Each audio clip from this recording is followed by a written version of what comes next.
ఓం మహాగణాధిపతయే నమః. ఓం గురుభ్యో నమః. ఓం శ్రీమాత్రే నమః. అరుణాం కరుణాతరంగితాక్షీం ధృతపాశాంకుశపుష్పబాణచాపాం అనిమాదిభిరావృతాం మయూకైః అహమిత్యేవ విభావయే భవానీం. శ్రీమాత్రే నమః.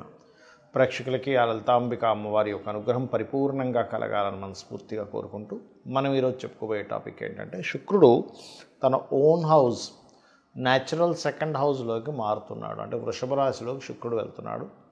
ఈ శుక్రుడు వృషభంలోకి వెళ్ళడం వల్ల ద్వాదశ లగ్నాల వారికి, ఎందుకంటే శుక్రుడు అక్కడికి వెళ్తున్నాడు అంటే మిగతా గ్రహాల యొక్క కాంబినేషన్లో రిజల్ట్ ఇస్తుంది. మిగతా గ్రహాలు ఎక్కడున్నాయి మనకి? ఈ జూన్ 28వ తేదీ నుంచి ఆల్మోస్ట్ ఒక 1 మంత్ ఉంటాడు అక్కడ శుక్రుడు. ఎక్కడ ఉంటాయి అంటే క్లియర్లీ వృషభం, మిథునంలో రవి, గురు అండ్ కర్కాటకంలోకి బుధుడు రావడము. అదేవిధంగా చూసుకున్నట్లయితే మీకు ఇక్కడ అంటే ఇప్పుడు ప్రజెంట్ దీంతో కలిసి ఉన్నాడు, మిథునంలోనే ఉన్నాడు బుధుడు, కానీ కర్కాటకంలోకి వెళ్తాడు. దాని తర్వాత కుజుడు, కేతువు సింహంలోని, కుంభంలో రాహు, మీనంలో శని ఉన్నాడు. అయితే శుక్రుడు ఓన్ హౌస్లో ఉన్నప్పుడు ద్వాదశ లగ్నాల వారికి, లగ్నం తెలియదండి అంటే రాశి హ్యాపీగా చూసుకోవచ్చు, అందులో ఎటువంటి ఇబ్బంది లేదు. ఎటువంటి మంచి ఫలితాలు ఉన్నాయి? శుక్రుడు మరి ఓన్ హౌస్లో ఉన్నప్పుడు ఏదైనా కొన్ని రాసులకి, కొన్ని భావాలకి ఇబ్బందికరమైన ఫలితాలు ఇస్తాడా?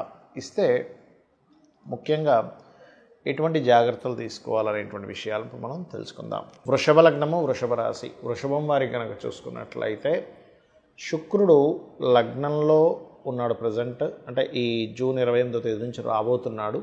కాబట్టి లగ్న శుక్రుడు శుభగ్రహం లగ్నంలో ఉండడం అనేకమైనటువంటి ఇబ్బందుల నుంచి మిమ్మల్ని కాస్త రిలీఫ్ ఇస్తుంది. ఎలాంటివి అంటే, ఒకటి, అనీజీనెస్ ఉన్నటువంటి వారికి కాస్త ఆ అనీజీనెస్ అనేది పోతుంది. రెండవది ఏంటంటే, ఎప్పటి నుంచో సంతానం కోసం ప్రయత్నం చేస్తున్నామండి సంతాన సంబంధించిన విషయంలో. ఎందుకంటే మీకు గతంలో కూడా సంవత్సరంన్నర నుంచి కేతు పంచమంలో ఉండి చాలా ఇబ్బంది అయింది. కాబట్టి ఆ ప్రయత్నం కొంతవరకు సఫలీకృతం అవుతుంది. వ్యాపారాలు కొన్ని లగ్జరీ రిలేటెడ్గా, లేకపోతే కొన్ని ఫ్యాషన్ రిలేటెడ్, అందానికి సంబంధించిన ఇటువంటి వ్యాపారాలు ఎవరైతే ప్రయత్నం చేస్తుంటారో ఆ యొక్క వ్యాపార సంబంధించినటువంటి విషయంలో అనుకూలత ఏర్పడుతుంది, గుర్తుపెట్టుకోండి. అదేవిధంగా మరొక విషయం ఏంటంటే, ఈ వ్యాపార అనుకూలత, ఈ లగ్జరీ రిలేటెడ్ సంబంధించిన ఐటమ్స్ అండ్ ఎప్పటి నుంచో వివాహ సంబంధించినటువంటి విషయాల్లో లేనటువంటి అనుకూలత కూడా ఇక్కడ కొంతవరకు ఇస్తుంది. ధనం రావడం ఇటువంటివి కూడా కొన్ని ఇస్తాయి. ఎందుకంటే ఇక్కడ మీకు కేవలం శుక్రుడే కాకుండా రెండులో కొన్ని గ్రహాలు ఉన్నాయి. లాభంలో శని ఉన్నాడు. ఇవి కూడా మనం తీసుకోవాలి. కాకపోతే వృషభం వారు మాత్రం భూములు కొనుగోలు చేసే విషయంలో, లేదా పంట పొలాలకు సంబంధించినటువంటి ఏదైనా నాట్లు వేయడం కానివ్వండి, ఇటువంటి విషయాల్లోని కొద్దిగా ఎవరికైనా హార్ట్ రిలేటెడ్ ఇష్యూస్ ఉన్నాయి, కొంచెం బీపీ ఎక్కువగా ఉందనుకునేటువంటి వారు కొంత జాగ్రత్తగా ఉండాలి. ఎక్కువ ఇబ్బంది ఏం కాదు, కొంత అది ముఖ్యంగా గుర్తుపెట్టుకోండి.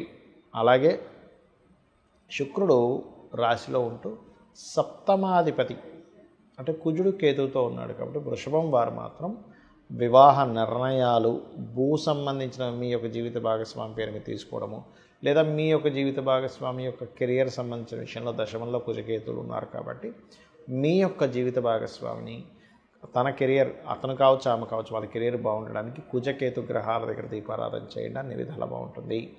చాలామంది నన్ను అడుగుతున్న ప్రశ్న ఏమిటంటే, ఏమంటే శుక్ర మహర్దశ వస్తే బాగుండాలి కదా? నేను మీకు ఇప్పుడు యూట్యూబ్లో కొన్ని స్టూడెంట్స్ కోసం కొన్ని కేస్ స్టడీస్ పెడుతూ ఉన్నా. అంటే శుక్రదశ అనుకుంటాం మనం. శుక్రుడు కనుక ఎలాంటి పొజిషన్లో ఉంటే అద్భుతంగా యోగిస్తాడు, ఎలాంటి పొజిషన్లో ఉంటే యోగించడు అని. ఎందుకంటే దానికి ఒక రూల్ ఉందండి. ప్రతి గ్రహానికి ఒక ప్లానెట్ గనక ఒక లగ్నం నుంచి పలానా స్థానంలో ఉంటేనే ఆ యోగం అనేటువంటిది అద్భుతంగా ఉంటుంది. ఆ స్థానంలో లేనప్పుడు అది నీచభంగ రాజయోగాలు కూడా ఒక్కోసారి ఇబ్బంది పడతాయని చెప్తూ వస్తున్నా. అందుకని మీరు అర్థం చేసుకోవాల్సింది ఏంటంటే, శుక్రుడు అనగానే అద్భుతం, గురువు అనగానే అద్భుతం, లేకపోతే శని అనగానే నీచం అని అనుకోకండి. అది ఎలా ఇస్తుంది? ఎందుకంటే మీరు అర్థం చేసుకోవాల్సింది, ధనము ఒకే రూపంలో రావట్లేదు ఈ ప్రపంచం మొత్తం కూడా. ఒకరు చెత్త నమ్ముకొని కూడా బిజినెస్ చేస్తే, ఇంకో వ్యక్తి బంగారం అమ్మితే డబ్బులు వస్తున్నాయి, ఇంకో వ్యక్తికి నీరు అమ్మితే డబ్బులు వస్తున్నాయి, ఇంకో వ్యక్తికి ఆక్సిజన్ అమ్మితే డబ్బులు వస్తున్నాయి, ఇంకో వ్యక్తి పెట్రోల్ అమ్మితే డబ్బులు వస్తున్నాయి, ఇంకో వ్యక్తి సర్వీసెస్ చేస్తే ధనం వస్తుంది. అంటే ఏంటి? అన్నీ కారకత్వాలే. ఈ నూనె, ఐరన్ ఇదంతా శని. మరి ఐరన్ ద్వారా నూనె ద్వారా వచ్చేప్పటికి శని ద్వారా డబ్బులు వస్తుంది. శని కారకత్వం అదంతా కూడా. శుక్రుడు అంటే వాహనాలు, గృహాలు, లగ్జరీ ఐటమ్స్ ఇవన్నీ. ఇక్కడ ఏంటంటే మనం అర్థం చేసుకోవాల్సింది, శుక్రగ్రహము గనక ఎక్కడా పాడవ్వకుండా మీకు ధనయోగాన్ని ఇచ్చే దాంట్లో ఉంటే 100% లగ్జరియస్గా ఇస్తాడు ధనయోగం. నార్మల్గా ఇవ్వడు. ఇప్పుడు చూడండి, ధనం వస్తే దాన్ని అనుభవించే యోగం కూడా ఉంటుంది. చూడండి, కొంతమంది డబ్బులు వస్తాయి కొంతమందికి, కానీ ఏమీ అసలు ఇల్లు పెద్దగా చూడడానికి అంత గొప్పగా ఉండదు, పెద్దగా ఏమీ లగ్జరీ వస్త్రాలు కొనుక్కోరు, లగ్జరీగా హోటల్స్కి వెళ్ళి పెద్ద పెద్ద ఎంజాయ్ చేయడం ఏమీ ఉండదు, అసలు చాలా నార్మల్ లైఫ్ అనుభవిస్తుంటారు. ఎందుకు అంటే అక్కడ ఇచ్చేది శుక్రుడు కాదు. అదే ఇచ్చేది శుక్రుడు అనుకోండి, అప్పుడు అలా ఉంటుంది. అంటే శుక్రగ్రహం గనక బాగుంది, లగ్జరియస్ లైఫ్. అయితే ఇది ఎంతవరకు కరెక్ట్? అది బాగుందా లేదా? శుక్రదశ వస్తే లగ్జరియస్ లైఫ్ కాదు, బాగా అర్థం చేసుకోండి. శుక్రుడు బాగుండి మహాదశ వస్తే లగ్జరీ లైఫ్. శుక్రుడు పాడైపోయి మహాదశ వస్తే ఉన్న లగ్జరీ లైఫ్ కాస్త పోతుంది. ఇది అర్థం చేసుకోండి. మరి ఎలాగా? చాలామంది ఆశతో ఉంటారు, ఏమంటే నాకు శుక్ర మహాదశ రాబోతుంది, అద్భుతం, ఆహా ఓహో అని. కొన్ని లగ్నాలకు మాత్రమే శుక్రుడు మంచివాడు. ఇప్పుడు ధనుర్లగ్నం ఉంది, 6లో ఉన్నాడు శుక్రుడు. లేదా ఏ లగ్నం నుంచి అయినా 6లో కానీ 11లో కానీ శుక్రుడు ఉంటే మొట్టమొదటిగా మీరు చేయవలసింది ఏమిటంటే, 6లో ఉంటే స్త్రీ శాపం అంటారు దాన్ని. అంటే పురుషులకు కూడా స్త్రీ శాపం ఎలాగో స్త్రీలకు కూడా స్త్రీ శాపం అంటే ఏంటి? ఆడపడుచు రూపంలోనో, అత్తగారి రూపంలోనో, ఇంకో స్త్రీ మూలంగానో ఏదో రూపంలో వాళ్ళకు వచ్చి ఇబ్బంది పెడుతూ ఉంటారు. అంటే ఆ పూర్వజన్మలో చేసుకున్న కర్మ అది. కావున మీరు అర్థం చేసుకోవాల్సిన విషయం ఏంటంటే, శుక్రగ్రహం ఎక్కడుంది? 6, 11లో కాకుండా 12లో ఉంటే చాలా మంచిది, ధనస్థానంలో ఉంటే చాలా మంచిది, 4th హౌస్లో ఉంటే కూడా మంచిదే, పర్లేదు, ఎందుకంటే ఇస్తాడు. కాకపోతే ఇక్కడ ఏంటి, పాపకత్తిరిలో ఉందా, శుభకత్తిరిలో ఉందా? ఇదంతా నేను మీకు ఎందుకు చెప్తున్నానంటే, శుక్రుడు ధనానికి, లగ్జరీకి, సుఖానికి, భార్యకి, వీటికి కారకుడు. మనం మేజర్ లైఫ్లో మేజర్ రోల్ ప్లే చేస్తున్నాడు. ధనం లేకపోతే విలువ ఉండదు, మన అవసరాలు తీరవు. విలువలు అనేటువంటివి ధనం కంటే ఇంకా ఎక్కువ ఉన్నాయి. పేరు ప్రఖ్యాతలు కానివ్వండి, ఒక మన యొక్క క్యారెక్టర్, ఇవన్నీ ఎక్కువ విలువలు ఇస్తాయి. కానీ సొసైటీలో బాహ్యంగా కనబడే ధన విలువే. అలాగే ఒక లగ్జరీ కారు ఉండాలన్నా, గృహం ఉండాలన్నా శుక్రగ్రహ బలం, చతుర్థాధిపతి బలం కూడా ఉంటుంది. కేవలం ఎప్పుడూ శుక్రుడే కాదు, 4th లార్డ్ పలానా ప్లానెట్ అయి మంచి యోగం కలిగింది, ఆయన కూడా ఇస్తాడు, ఇవ్వడానికి కాదు. కానీ శుక్రుడిచ్చే లగ్జరీ ఈజ్ డిఫరెంట్. కాబట్టి శుక్రగ్రహం యొక్క బలం మీకు పెరగాలి అంటే మీరు చేయవలసింది ఏంటో చెప్తాను. గోవులకి శుక్రవారం నాడు చక్కగా మీరు చపాతీలు, ఒక 3 చపాతీలు తీసుకొని దాన్ని నూనె వేయకుండా కాల్చి దాని మీద తేనె పుష్టించిన ముక్కలుగా గోవులకు పెడుతూ శ్రీమాత్రే నమః అనే మంత్రం చేస్తూ ఉండండి. లేదా ఓం సంపత్కరీ సమారూఢ సింధుర వ్రజ సేవితాయే నమః, లేదా ఓం ధర్మాధ్యక్ష ధనాధ్యక్ష ధనధాన్య వివర్ధినే నమః. ఇది చేయండి.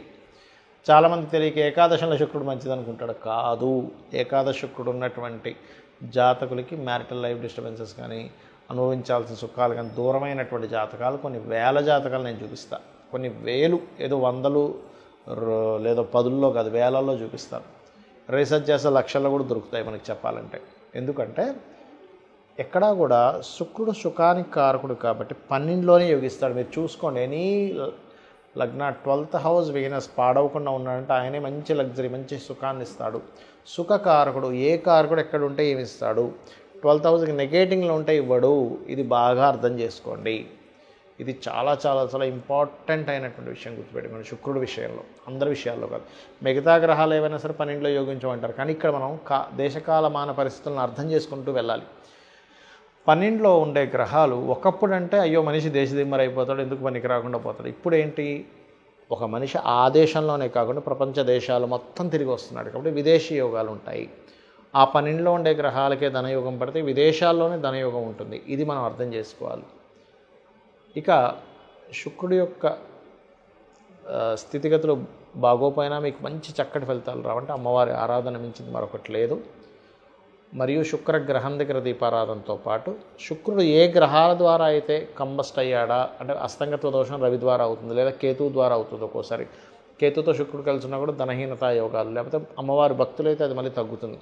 కాబట్టి గణపతి ఆలయాలకు వెళ్ళడము, కేతు రవి లేదా ఏ పాపగ్రహాల మధ్య ఉన్నాడో ఆ పాపగ్రహాలకు సంబంధించినటువంటి గ్రహాల దగ్గర దీపారాధన చేయడం చేయండి. అన్ని విధాలా మీకు బాగుంటుంది. శ్రీమాత్రే నమః.